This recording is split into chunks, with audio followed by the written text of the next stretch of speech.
You're in the hospital, so you weren't using it anyway. I need a place to live. My sister Wendy said this without a trace of guilt. In her hand was a half-eaten delivery pizza, and her greasy fingers grazed the armrest of my pristine white Italian leather sofa.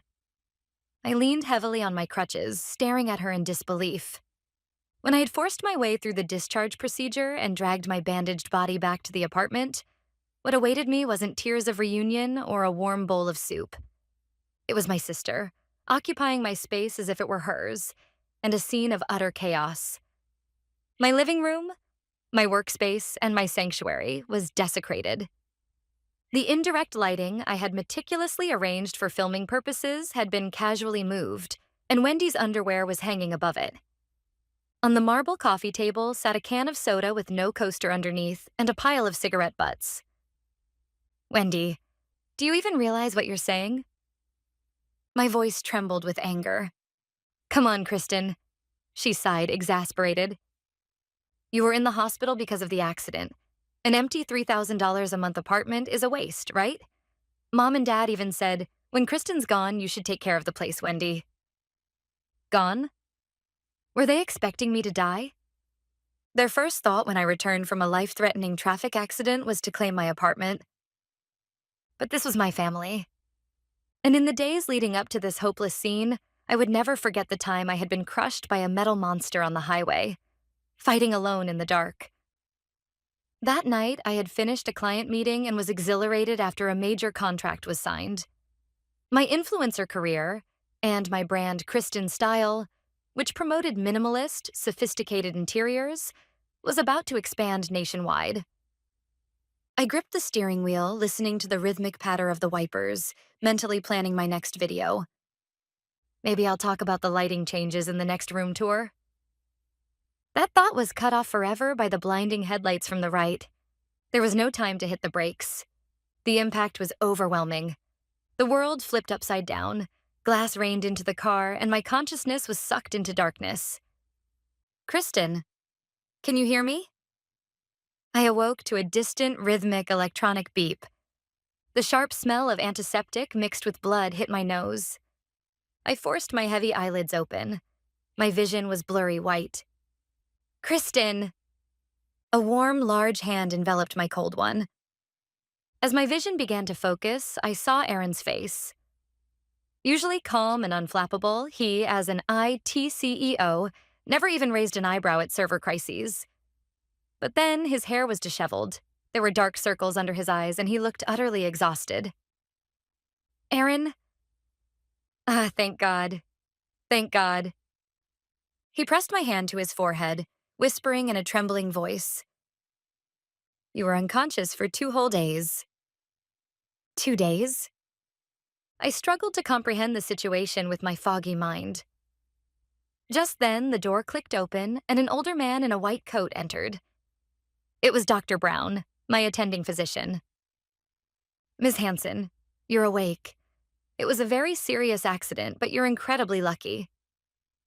After checking my condition, he adjusted his glasses awkwardly and hesitated to say, Ms. Hansen, actually, right after you were brought in, we verified your identity and contacted your family multiple times. My family? The words made me gasp under the oxygen mask.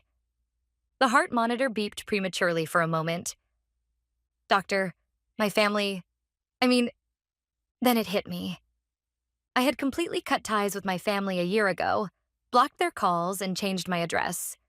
As I was starting to succeed as an influencer, they constantly demanded money, saying things like, pay the car loan or cover Dad's debt.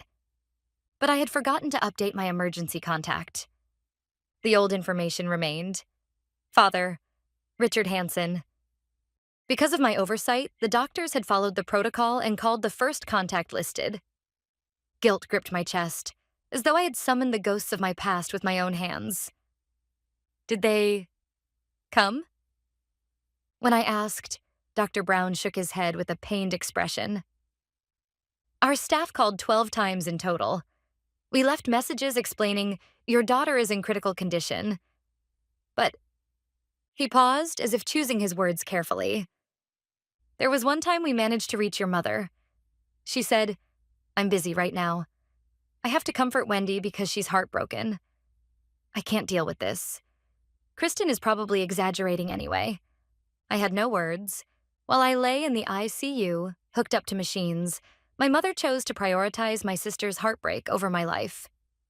Even though I'd cut ties with them, the cruel hierarchy had never changed. Wendy had always been treated like a fragile princess, sensitive and easily hurt, while I had been the strong, low-maintenance child, left to fend for myself. But I never imagined it would go this far. Even as I hovered near death, I was still the afterthought. Before tears of frustration could spill, Aaron gripped my hand tightly. "I'm here.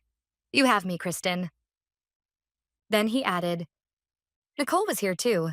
She stayed until past midnight last night. She only went home because she had work, but she told me to contact her the second you woke up." Nicole. Warmth spread through me. People with no blood relation cared for me more than my own family ever had. "I'll text her right now," Aaron said while pulling out his phone. Within minutes, my own phone buzzed by my pillow. Ignoring the pain in my arm, I picked it up. A new message from Nicole flashed on the screen. Expecting encouragement, I opened it, only for my eyes to widen in disbelief. "Kristen, read this as soon as you wake up. It's an emergency. Your sister used a spare key to get into your apartment and moved in." Something inside me collapsed with an audible crack. "She moved in? And a spare key? How—" "Kristen? What's wrong?" Seeing my expression drain, Aaron leaned closer. My hands shaking, I showed him the screen. Nicole had sent a follow-up message and a short video. "When they heard you were unconscious, instead of rushing to the hospital, they rushed to your apartment." I played the video. On the tiny screen, a familiar figure was opening the auto lock to my building. Wendy. In her hand, for some reason, she was holding the key to my apartment. Behind her, my father Richard and my mother Susan followed, each dragging a large suitcase. Then Nicole sent a screenshot from Wendy's Instagram story. There she was, standing in my painstakingly curated white-themed living room, wearing my expensive silk robe, raising a wine glass. The caption read, "I'm finally where I belong. From now on, this is my castle. Hashtag new life. Hashtag influencer life." My mind went blank. While doctors were calling to say I was fighting for my life, they were planning how to seize my home. "They really thought you were going to die," Aaron said in a low voice. "Yes, they moved their luggage in because they assumed I wouldn't be coming back." A cold, heavy fury rose from the pit of my stomach. So strong it erased even the pain in my ribs. My fists clenched on the bedsheet. I had forgiven them over and over simply because they were family. But this was the last time.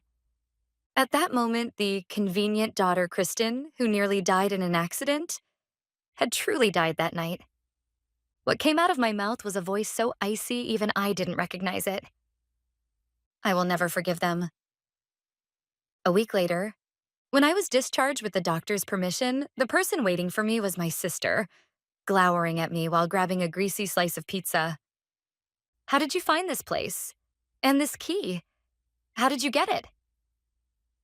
When I confronted her, Wendy smirked triumphantly and tossed her pizza crust onto the table. "The doctor told us the address. They called nonstop when you were dying, remember? And the key? That's thanks to Mom's Oscar-worthy performance." Performance? Once we got there, Mom collapsed at the entrance, crying. She was like, "My daughter is in a coma from an accident. I need to get her insurance card and a change of clothes from her apartment, and I can't get in." She even started hyperventilating for effect. Then the building manager panicked. He said, "If it's an emergency," and used the master key to let them in, and even handed over a spare key. Easy as pie. They had exploited a life-threatening situation, manipulating the conscience of a total stranger to commit trespassing. Even after I'd severed ties with them, their con artist tactics hadn't changed. I gripped my crutches tightly, forcing my shaking hands to steady. "This is my home. Get out." Wendy screamed. "Hey, telling family to get out is cruel, isn't it?" At that moment, the front door opened. My mother walked in carrying a grocery bag. Oh, come on, Kristen. Stop it. Seeing me wrapped in bandages didn't even move her eyebrow. Not a single, "Are you okay?" Not even a hug to say, "I'm glad you're alive." Wendy's going through a lot right now. She got dumped, got kicked out of her apartment, and has nowhere to go. You're successful, have money, and a great boyfriend. Try to think about how it feels to have nothing. My mother pulled Wendy close and glared at me as if I were at fault. It's always been this way. You're strong, you can handle anything, but Wendy is sensitive and fragile. It's the little sister's job to support her older sister, isn't it? Those were cursed words. Words designed to make me endure, to exploit me, to make me convenient. When I got perfect scores as a child, it was expected. When Wendy got a C, she was so brave, poor thing. While I saved up from part-time jobs to pay for college, my parents bought Wendy a brand new car. Kristen, you can handle things on your own. That was their excuse to take from me and give to Wendy over and over. And now, even after surviving a near-death experience, they were trying to take my home too. I exchanged a glance with Aaron. He kept a neutral expression, but behind his eyes was quiet anger and a subtle green light for me. I exhaled deeply and put on the face of a resigned woman. Maybe you're right, Mom. My mother and Wendy's eyes widened at my words. I was wrong. Wendy needs this place now. I'm injured and I don't have the energy to fight with her every day. I exaggerated a slump of my shoulders and leaned weakly against Aaron. Aaron, can I come to your place? Seems like there's no room for me here. Aaron nodded at just the right moment, sorrowful but resolute. Of course, Kristen. Come to my place. I won't leave you stuck in this stress. Wendy's victorious grin spread across her face as she watched. See? This is what I meant. If only you'd just done this from the start. Now, you understand, right? My mother nodded in satisfaction. Then leave the key. We'll manage it while you're gone. I had to fight to keep my laughter in check. Their idea of managing seemed to involve destroying my luxury furniture. Fine. I'll leave the key on the table. I placed the spare key on the marble table with a clink and slid something else alongside it. It wasn't a sign of surrender. It was an invitation to hell. I turned my back and let Aaron support me as we left the apartment. From behind me came Wendy's joyous voice. Yes. Mom, can we open this wine? The expensive one. Followed by the pop of a cork. As the elevator doors closed and the numbers started dropping, the mask of the tragic heroine fell from my face. In its place, the ice-cold, merciless smile of a calculating avenger. Once in Aaron's car, I opened my laptop in the passenger seat. Are you sure? This is a pretty bold move, he asked, gripping the wheel. Yes, they need a lesson in reality.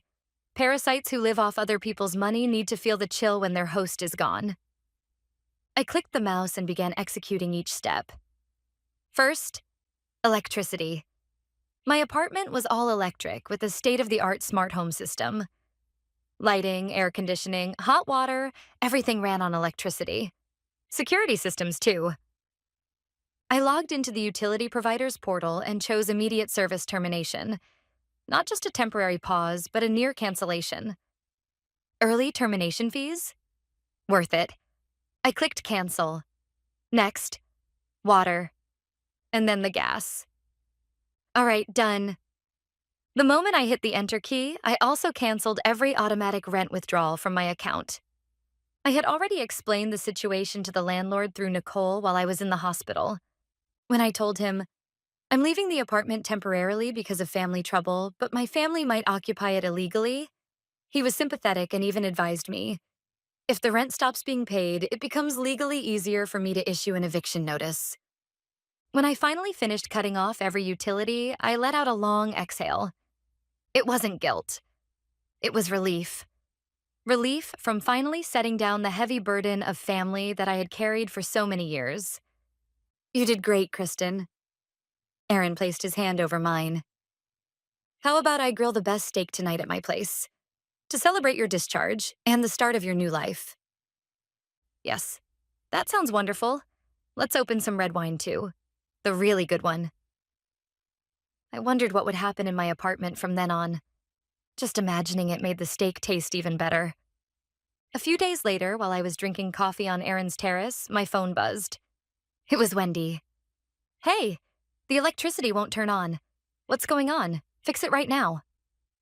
I set my cup down and looked at the notification. I didn't open it. Aaron glanced at me with concern. You okay? Perfectly. I feel great. I smiled. The show is just getting started. From then on, the notifications kept coming every few hours. There's no hot water, so I can't shower. I'm sweaty and disgusting. All the ice cream in the freezer melted. This is your fault. Hey, don't ignore me. How can you let your sister suffer like this? Each time her screams reached me as text, my heart only grew colder. And the next day at noon, things escalated even further. Apparently frustrated that I wouldn't respond at all, this time my father began calling. Every 10 minutes. Relentlessly. I put my phone on the table and stared at the incoming call. The screen displayed Dad. There was a time when seeing that word made my stomach twist. He's going to ask for money again. But not then. This call was proof that they were cornered. Proof that my plan was working. You're not going to answer? Aaron asked. No. I'll let it simmer longer until it's time. I stabbed a fork into my salad. They will be even more desperate, more panicked, until they expose their true nature completely. Then I can finish them off legally, with no loose ends. My prediction was right. That evening, my father finally left a voicemail. A decisive piece of evidence. A message so deranged it was enough to sever any remaining sense of family. For the next 2 days, my phone rang so constantly it became physically warm. My peaceful recovery at Aaron's house contrasted sharply with the digital storm swirling around me. My notification center was overflowing with insults and begging from my family. And on the morning of the third day, Aaron approached me with a stiff expression, holding his tablet. Kristen, you need to see this. Your father sent a long email. An email? Since I wasn't answering the phone, my father had sent a message for me to the official contact address of the company Aaron runs. The persistence sent a chill down my spine, though I had expected it. The subject line read, Urgent, about the apartment.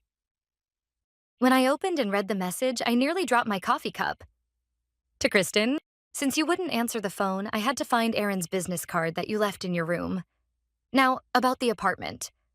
All utilities have been shut off, and Wendy is living in unsanitary and dangerous conditions. This is your failure in managing the situation, but as your family, we'll overlook it. So here's my proposal. Transfer the apartment's lease to Wendy's name. That way we can sign new contracts with the electric and water companies as the new tenants. You're staying at Aaron's place now, so you don't need that apartment anymore, right? Wendy needs a place to live. Sisters should help each other. Sign the attached documents and send them back as a PDF by the end of today. If you don't sign, I'm considering signing on your behalf and proceeding with the paperwork myself. It's an emergency. Legal technicalities can wait. You're not planning to abandon your family, are you? The moment I finished reading, my anger burned past the point of heat and into something dry and hollow. Almost laughter. They had interpreted my shutting off the utilities as my negligence and were using it as an excuse to take the apartment itself. And that line, signing on your behalf. In other words, they intended to forge my signature to steal my apartment. I'm calling my lawyer. My voice held no hesitation. That's enough. I won't let them have even one more second of my life. Aaron immediately contacted his corporate attorney. The lawyer's voice on speaker was calm, sharp, and decisive. Ms. Hansen, I've reviewed the email. This falls under attempted coercion and preparation for document forgery. Combined with unlawful entry, the police should be involved immediately. Please, remove them completely. Understood. You have absolutely no obligation to agree to the name transfer. In fact, considering the damages so far, we should pursue this thoroughly. His words gave me the final courage I needed. I was no longer the helpless child I once was. No longer the convenient daughter who cried quietly and endured. I was a woman strong enough to defend her own home and her dignity. Erin, get the car. We'll stop by the police station, then go to the apartment. By the time I filed a report at the police station and arrived at my place with 2 officers in tow, the sun was already high. Inside the elevator, my heart pounded, but strangely, there was no fear, only determination to end this. Here. Guided by the officers, I stood in front of my door. From inside, I could hear arguing voices. I told you, we shouldn't have waited for her signature. Mom, you should have just written it yourself. Wendy was screaming hysterically. Oh, shut up, I'm practicing. Kristen's handwriting is harder than I thought. My mother said that in her frustration. Hurry. If we don't send it today, we'll spend another night without electricity. My father was frantic. They were actively committing a crime at that very moment. I exchanged glances with the lawyer and the officers, then unlocked the door with the spare key reissued by the management company. Click. The moment the door opened, a foul stench assaulted my nose. Rotting garbage, body odor, and cheap perfume blending into a nauseating cloud. That's enough. My voice echoed through the room. In the dim, filthy living room, my entire family froze. On the table lay the lease transfer documents, with my mother holding a pen. Scattered beside her were my old letters and documents, samples they were using to practice forging my handwriting. Kristen! My mother dropped the pen, her voice cracking. Why are you... Wendy was speechless. Police, everyone, hands where we can see them. Don't move. The officers stormed in behind me, shouting. My father crumpled onto the sofa in shock. What is this? The police?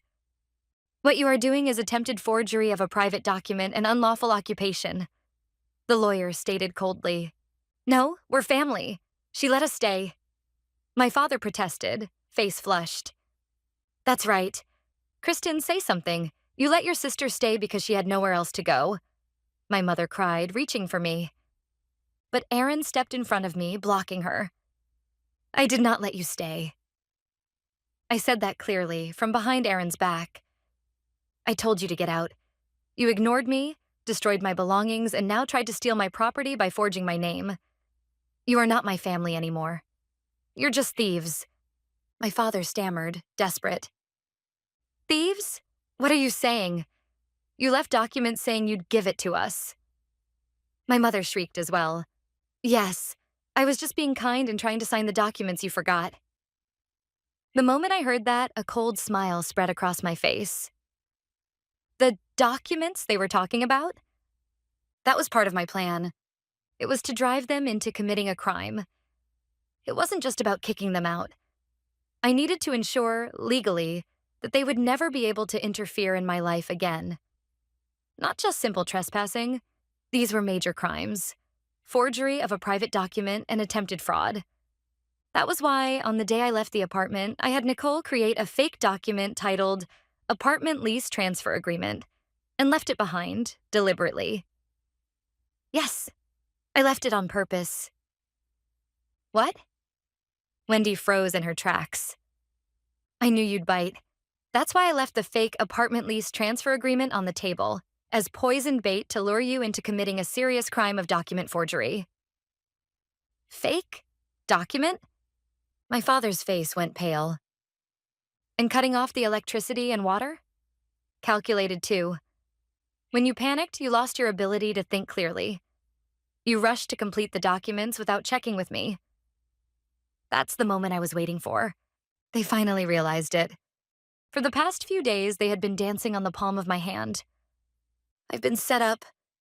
Wendy collapsed to the floor. You weren't set up. Your own greed trapped you. I signaled to the lawyer. He stepped forward and thrust a legal document at my father. In addition to the on-the-spot charges, a restraining order against Ms. Hansen has already been filed with the court. You are all forbidden from approaching Ms. Hansen or contacting her by any means. Violation will result in immediate incarceration. Restraining? Against her parents? My mother screamed in tears, but her voice no longer reached anyone. Take them away. At my signal, the officers handcuffed them. Wait, you'll understand if you just listen.